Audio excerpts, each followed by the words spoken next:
Ավետարան ըստ Մատթեոսի, գլուխ 16, երկնային նշանի հայցում Հիսուսից։ Փարիսեցիներն ու սադուկեցիները մոտեցան Հիսուսին և փորձելու նպատակով խնդրում էին, որ երկնային մի նշան ցույց տա իրենց։ Հիսուսը պատասխան տվեց և ասաց. «Չարախոսներ, երբ տեսնեք արևամուտին հորիզոնը կարմրել է, կասեք. «Վաղը եղանակը լավ պիտի լինի»։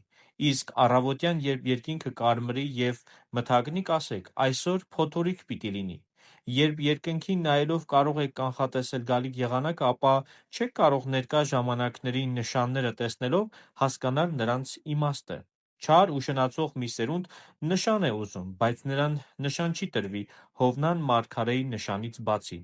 Ապա նրանց թողեց և հեռացավ։ Փարիսեցիների և սադուկեցիների խմորը։ Աշակերտները լճի մյուս կողմը գնացին և մոռացան հաց վերցնել։ Հիսուսը նրանց ասաց. «Տեսեք և զգուշացեք սադուկեցիների ու փարիսեցիների խմորից»։ Նրանք խորհում էին իրենց մեջ և ասում. «Հաց չվերցրինք»։ Հիսուսն իմացավ այդ և ասաց. «Թերահավատներ, ինչու եք ձեր մտքում խորհում, թե հաց չունեք։ Դեռևս չեք հասկանում և չեք հիշում, որ 5 նկանակը 5,000-ին կերակրեց և քանի սակար կտորտանք հավաքեցիք։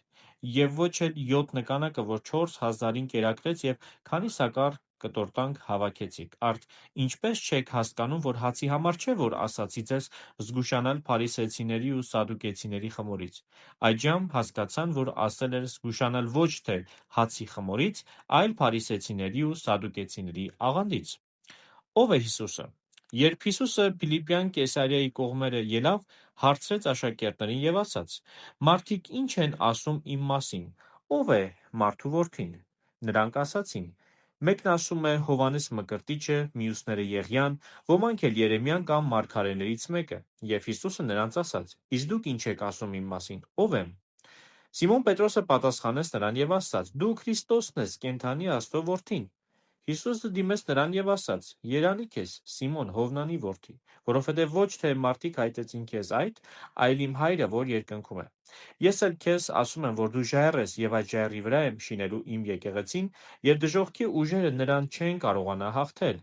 Քեզ եմ տալու երկնքի արքայության բանալիները. ինչ որ կապես երկրի վրա, կապված կլինի երկնքում, և ինչ որ արձակես երկրի վրա, արձակված կլինի երկնքում»։ Այդժամ խստիվ պատվիրեց աշակերտներին, որպեսզի ոչ ոքի չասեն, որ ինքն է Քրիստոսը։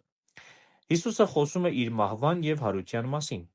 Այդ դեպքից հետո Հիսուսը սկսեց հայտնել աշակերտներին, որ ինքը պետք է Երուսաղեմ գնա, բազում չարչարանքներ կրի, անարգվի քահանայապետներից, դպիրներից ու ժողովրդի ծերերից, սպանվի և երրորդ օրը հարություն առնի։ Պետրոսը նրան մի կողմ տանելով սկսեց վիճել նրա հետ և ասել. «Քա՛վ լիցի քեզ, Տեր, այդպիսի բան քեզ չի պատահի»։ Նա դառնալով Պետրոսին ասաց. «Հետևս գնա, Սատանա, գայթակղություն ես ինձ համար, որովհետև դու ոչ թե Աստծուն ես խորհում, այլ մարդկանցը»։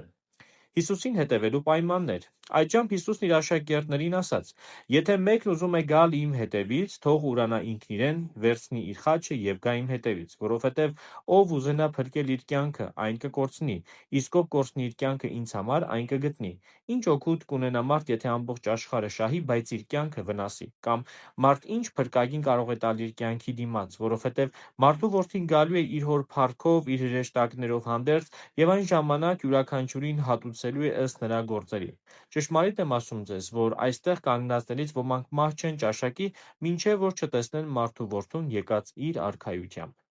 Հիսուսի պայծառակերպությունը, գլուխ 17։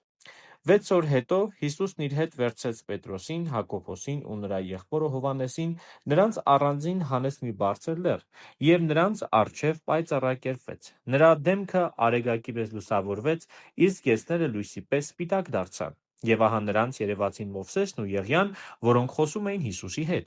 Պետրոսը դիմեց Հիսուսին և ասաց. «Տեր, լավ է, որ մենք այստեղ մնանք։ Եթե ուզենաս, 3 տաղավարներ կպատրաստենք, մեկը քեզ, մեկը Մովսեսի, մեկն էլ Եղիայի համար»։ Մինչ նա խոսում էր, ահա լուսավոր մի ամպ Հովանի եղավ նրանց վրա։ Ամպից մի ձայն ելավ և ասաց. «Դա է իմ սիրելի որդին, որը ստացավ իմ բարեհաճությունը, դրան լսեցեք»։ Երբ աշակերտները լսեցին, երեսնիվայր ընկան և սաստիկ վախեցան։ Հիսուսը մոտեցավ, բռնեց նրանց և ասաց. «Ոտքի ելեք և մի փախեցեք»։ Բարձրացին աչքերը և Հիսուսից բացի ոչ ոքու չտեսան։ Մինչ լեռից իջնում էին, Հիսուսը նրանց պատվիրեց եւ ասաց. «Ոչ ոքի չասեք ձեր տեսածի մասին, մինչեւ որ մարդու որդին մեռելներից հարություն չառնի»։ Աշակերտները նրան հարցրին եւ ասացին. «Դպիրները ինչու են ասում, թե նախ Եղիան պետք է գա»։ Հիսուսը պատասխանեց եւ ասաց նրանց. «Եղիան կգա եւ կհաստատի ամեն ինչ, բայց ձեզ ասում եմ, որ Եղիան արդեն իսկ եկել է, սակայն նրան չճանաչեցին, այլ նրա հետ վարվեցին, ինչպես ցանկացան։ Այդպես նաև մարդու որդին էլ չարչարվելու է նրանց կողմից»։ Այդժամ աշակերտները հասկացան, որ Հովհաննես Մկրտչի մասին էր ասում իրենց։ Դիվահար տղայի բժշկումը։ Երբ ժողովրդի մոտ եկան, մի մարդ մոտեցավ, ծնկի իջավ եւ ասաց. «Տեր, ողորմիր իմ որդուն, որովհետեւ լուսնոտը եւ սաստիկ տանջվում է, հաճախ կրակի մեջ է ընկնում, երբեմն էլ ջրի մեջ։ Նրան քո աշակերտների մոտ բերեցի, բայց չկարողացան բժշկել»։ Հիսուսը պատասխանեց եւ ասաց. «Ով անհավատ ու մոլորված ծերունդ, մինչև երբ ձեզ հետ պիտի լինեմ, մինչև երբ ձեզ պիտի հանդուրժեմ, նրան ինձ մոտ բերեք»։ Հիսուսը սաստեց նրան, դևը դուրս ելավ նրա միջից եւ մանուկն այդ ժամից բժշկվեց։ Այդժամ աշակերտներն առանձին մոտեցան եւ Հիսուսին ասացին. «Մենք ինչու չկարողացանք հանել նրան»։ Հիսուսը պատասխանեց. «Ձեր թերահավատության պատճառով։ Ճշմարիտ եմ ասում ձեզ, եթե մանանեխի հատիկի չափ հավատ ունենաք եւ այս լեռան ասեք. տեղափոխվիր այստեղից այնտեղ, կտեղափոխվի, եւ անկարելի ոչինչ չի լինի ձեզ համար, բայց այս տեսակ դևը այլ կերպ դուրս չի ելնում, եթե ոչ աղոթքով ու ծոմապահությամբ»։ Հիսուսը դարձյալ խոսում է իր մահվան եւ հարության մասին։ Մինչ նրանք Գալիլեայում շրջում էին, Հիսուսն ասաց իր աշակերտներին. «Մարդու որդին մատնվելու է մարդկանց ձեռքը, նրան սպանելու են եւ նա երրորդ օրը հարություն է առնելու»։ Եվ նրանք շատ տխրեցին։ Տաճարի մուտքի турքի վճարումը։ Երբ նրանք Կափառնայում եկան, երկդրամյան турք հավաքողները մոտեցան Պետրոսին եւ ասացին. «Ձեր վարդապետը երկդրամյանը չի տալիս»։ Եվ նա ասաց. «Այո, տալիս է»։ Երբ տուն մտան, Հիսուսը կանխեց նրան եւ ասաց. «Ինչպե՞ս է քեզ թվում, Սիմոն, ազգերի թագավորներն ումից են վերցնում հարկերը կամ турքը, իրենց որդիների՞ց, թե օտարներից»։ Երբ պատասխանեց օտարներից, Հիսուսը նրան ասաց. «Ուրեմն որդիներն ազատ են»։ Բայց որպեսզի նրանց չգայթակղեցնենք, գնա լիճ ու կարթ գցիր, առաջին ձուկը, որ դուրս ելնի, վերցրու, բաց նրա բերանը եւ մի սատեր կգտնես, այն վերցրու եւ նրանց տուր իմ ու քո տեղ։ Գլուխ 18. Ո՞վ է մեծ։ Նույն օրն աշակերտները մոտեցան Հիսուսին եւ ասացին. «Մեզնից ո՞վ է մեծ երկնքի արքայության մեջ»։ Հիսուսն իր մոտ կանչեց մի մանկան, նրան կանգնեցրեց նրանց մեջտեղում եւ ասաց. «Ճշմարիտ եմ ասում ձեզ, եթե չփոխվեք եւ մանուկների նման չլինեք, երկնքի արքայություն չեք մտնի։ Արդ ով իր անձը խոնարհեցնի, ինչպես այս մանուկն է, նա է մեծ երկնքի արքայության մեջ։ Եվ ով իմ անունով մի այսպիսի մանկան ընդունի, ինձ ընդունած կլինի»։ Գայթակղության մասին։ Ով ինձ հավատացող այս փոքրիկներից մեկին գայթակղեցնի, նրա համար ավելի լավ է, եթե նրա պարանոցից գրաստի երկանաքար կախվի եւ նա սուզվի ծովի խորքը։ Վայ աշխարհին գայթակղությունների պատճառով։ Հարկ է, որ գայթակղությունները գան, բայց վայ այն մարդուն, որի միջոցով գայթակղություն կգա։